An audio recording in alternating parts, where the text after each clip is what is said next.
Bonjour tout le monde, on se retrouve aujourd'hui pour le déballage d'un petit deck building game qui s'appelle Hero Realm. Donc, ça fait quand même un petit moment que c'est sorti, qui est une, je vais dire, pas une imitation parce que c'est le même système, mais que Star Realm, qui est excellent d'ailleurs. Donc, ils nous ont fait, c'est la même compagnie, un jeu sur le thème plutôt fantastique à la place.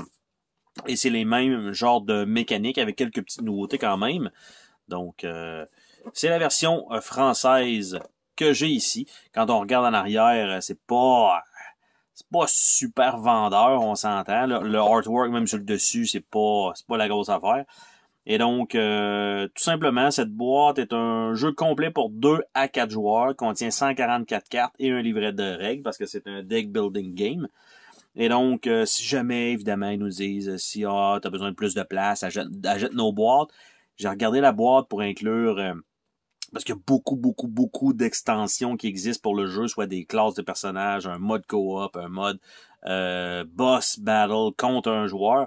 Celui-ci, c'est vraiment, on joue contre nos adversaires, on essaie de réduire les points de vie, donc ce n'est pas un jeu co-op à la base. Il y a des extensions qui fournissent ce mode-là en supplément, mais là, ce n'est pas fourni. Et donc, c'est indiqué que si on veut acheter, dans le fond, une boîte pour ça, ben, évidemment, la meilleure serait vraiment celle qui est à l'effigie de Hero Realm, qui coûte 61 $, 62 $.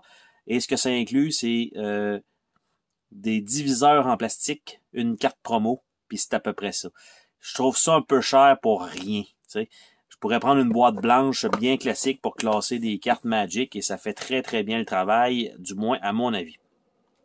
Donc, parce que probablement qu'une fois sleevées, les cartes ne rentrent pas dans la boîte. Donc, voilà. On a une petite boîte avec les petits encoches comme ça, toujours plus facile pour ouvrir la boîte.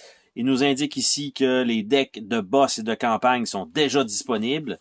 On a ici, évidemment, Star Realm qui est indiqué ici. Hero Realm, les decks des héros sont déjà disponibles. On a aussi Epic, qui est déjà disponible. Et on retourne au début. Donc, règles de jeu, avec... allez, viens-t'en. Je m'attendais à un livret, mais non, regardez-moi ça, c'est une feuille pliée en deux de même. Ah non, ça c'est dégueu. Ah... On se croirait dans un nouveau jeu de cartes qui sort là de bataille là, style Magic ou Yu-Gi-Oh, puis qu'ils mettent tu sais, souvent c'est un petit pamphlet comme ça parce que ça rentre dans une micro-boîte. Là, c'est une boîte quand même un petit peu plus gros que les Tiny Epic là. Puis là, on a un beau feuillet comme ça, comment jouer avec beaucoup de texte. Ça donne pas envie. Oh my God! Le derrière de cette feuille, je le décale comme ça, presque aucune image, ça donne envie de vomir, mais le jeu est excellent, c'est ça le problème, c'est qu'ils ont fait absolument aucun effort là-dessus. Ça, je m'excuse, mais ça, c'est de la merde. Donc ça, vraiment pas satisfait. Un petit livret, ça aurait fait l'affaire, mais non, une grosse feuille, puis en plus, pas... Je suis même pas sûr qu'il y a des exemples. Ah, c'est pas terrible. Et derrière la boîte, elle, on a deux paquets de cartes, en fait. Tout simplement. Et un petit carton ici pour les séparer. Si je regarde rapidement, d'après moi, initialement, avec les sleeves, ça pourrait rentrer comme ça.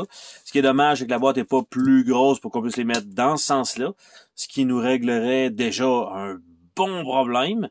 Parce qu'on pourrait charger, comme on peut voir, beaucoup plus de cartes dans la boîte. Malheureusement, ce n'est pas ce qui a été pensé.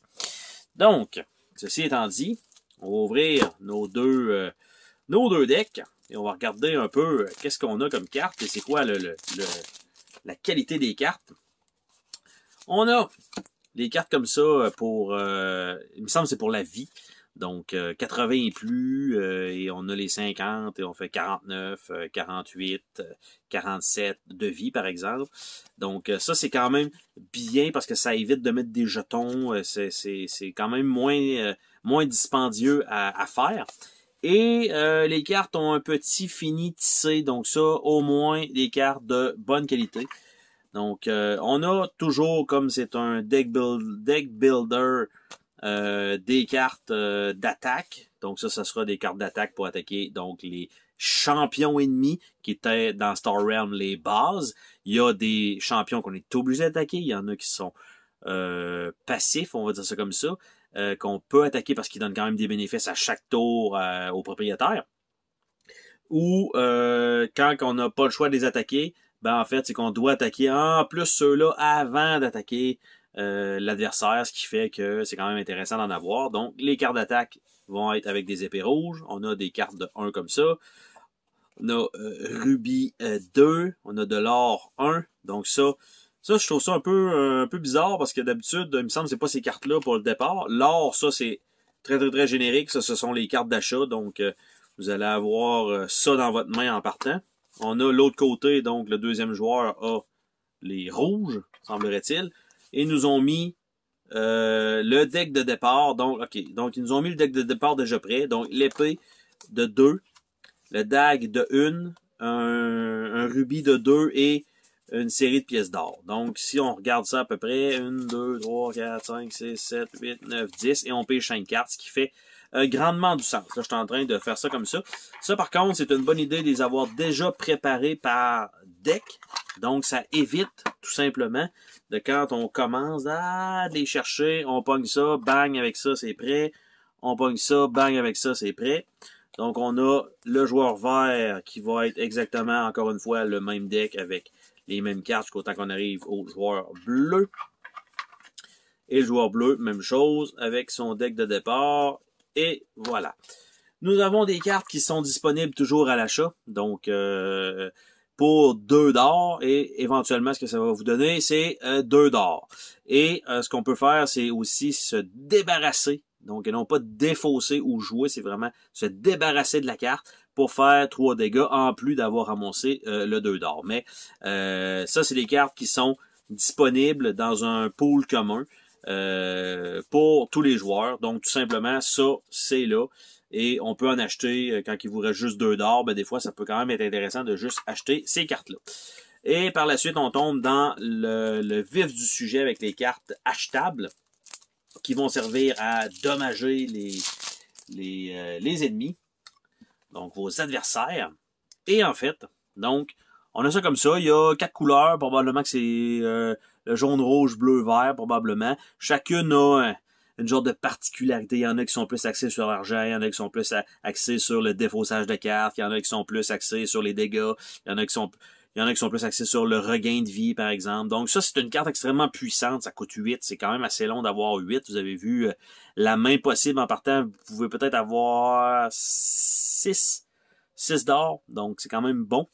C'est un garde avec qu'on doit attaquer, donc en premier, que 6, c'est ultra dur à défaire aussi. Et c'est un truc que on doit. Ça, c'est nouveau qu'on n'avait pas avant. Il me semble que ça, c'est genre l'activation, on doit la mettre sur le côté pour dire qu'elle a été activée et elle est désactivée tant aussi longtemps qu'on ne la réactive pas. Il y a d'autres façons de les. Je pense qu'on peut en relever une par tour. Bref, je dis un peu n'importe quoi parce que ça fait quand même longtemps. J'avais joué à la version iPad. Et en fait, là, c'est la version carte que j'ai pris. Donc, tout simplement. Et donc, on a comme ça des cartes avec quand même des belles images. Et normalement, ces cartes-là sont quand même, là, vous voyez, pour l'instant, toutes différentes. Toutes les cartes ici, jusqu'à 6 étaient différentes. Là, on tombe avec les hommes d'armes, qui en a 2. Maître Wayan, il y en a 1. Ralliement de troupes, recrutement 2 fois, 3 fois. Taxation 3 fois. Percepteur de dîmes 2 fois. Parole de puissance 1 fois. Donc, ça, c'était l'entièreté des cartes jaunes disponibles. Par la suite, parce qu'on a aussi l'effet des combos, et si vous avez déjà une carte jouée de cette couleur-là, vous gagnez aussi le bénéfice. Il y a plein de combos à faire. Donc, prêtre du culte. Il y en a qui vont aussi vous faire piger des cartes supplémentaires là, dans votre tour. Il y en a qui vont vous faire défausser, en fait, détruire des cartes de votre deck. Donc, ça vous permet de raccourcir les délais de piger les bonnes cartes, entre autres. Énergie sombre. Sombre récompense, cultiste de la mort, contact mortel, influence, Krytos, maître vampire, drain de vie, lys l'inapparent, rélatisseuse de faim, la putréfaction, Tyrannor le dévoreur, Varic le nécromancien. Je sais même pas d'ailleurs s'il y a un mode solo d'inclus Non, je crois que c'est marqué de 2 à 4. Parce qu'il me semble que, en fait, du moins l'application automatiquement vous donne un mode solo. Mais je sais pas si le mode solo est uniquement inclus à partir du co-op. C'est pas impossible. Donc, Breline, tisseuse de savoir, Kron, le berserker, loup terrifiant, malédiction elfique, don elfique, Grac, le géant de la tempête, écoute 8 quand même, don de la nature, grognard orc, sauvagerie, étincelle, Torgen brise-pierre, forme de loup, chaman des loups. Et les bleus, Borg, mercenaire ogre, peau de vin, menace de mort, fourberie, bombe incendiaire, mise à prix, intimidation. Ça fait quand même... ouais, c'est clairement ça. Myros, mage de la guilde, Parov, l'exécuteur, bénéfice, Rak, maître assassin, ou Rake, Rasmus, le contrebandier, cassé et pillé, bandit des rues. Donc, c'est l'entièreté des decks qui sont fournis dans cette petite boîte-là. Donc, les cartes sont de bonne qualité. Je sais que le gameplay est de bonne qualité. C'est un bon titre. À la base, juste de faire un versus, ça fonctionne. Le fait de calculer avec les cartes, là, les points de vie, ça fonctionne bien également. C'est très, très, très portable, on va dire ça comme ça. Parce que je me souviens d'avoir transporté Star Realm, qui est pratiquement, on va dire, presque le même jeu. Un petit peu moins évolué, du moins, dans la version de base, parce qu'il y a eu énormément d'extensions pour Star Realm, et celui-ci, donc, il y en a quand même beaucoup aussi, mais à la base, quelques petits iconographies pour mélanger un petit peu, en fait, améliorer un peu le gameplay. Mais par contre, un truc comme ça à l'intérieur de ça, pour moi, c'est pas acceptable. Ça prend au moins un petit livret de jeu, là. Un peu dommage pour ça. Et la boîte, évidemment, dès que vous achetez, là, je vais la sliver, ça va rentrer de peine et misère. Mais dès que je veux ajouter, par exemple, les decks particuliers pour les héros, pour que chacun des personnages va avoir des decks différents pour démarrer la partie. Je suis pas mal sûr que ça rentre peut-être même pas dans la boîte de base. Évidemment, ils nous forcent un peu la main à acheter leur autre grosse boîte, chose qui n'arrivera pas. Pour une carte promo, je pense que ça ne vaut pas le prix. Par contre, celui-là, c'est sûr, en anglais, pour une vingtaine de dollars, en français, pour une trentaine de dollars, donc 10 dollars supplémentaires pour avoir je sais pas si le jeu en anglais avait aussi le genre de feuillet comme ça, mais celui-ci, du moins, pour ma part, c'est un irritant potentiel, mais au moins, je sais déjà que le gameplay est bon parce que j'y avais joué en version dématérialisée. On va dire ça comme ça. Sur ce, on se dit à la prochaine pour une autre vidéo. Salut tout le monde!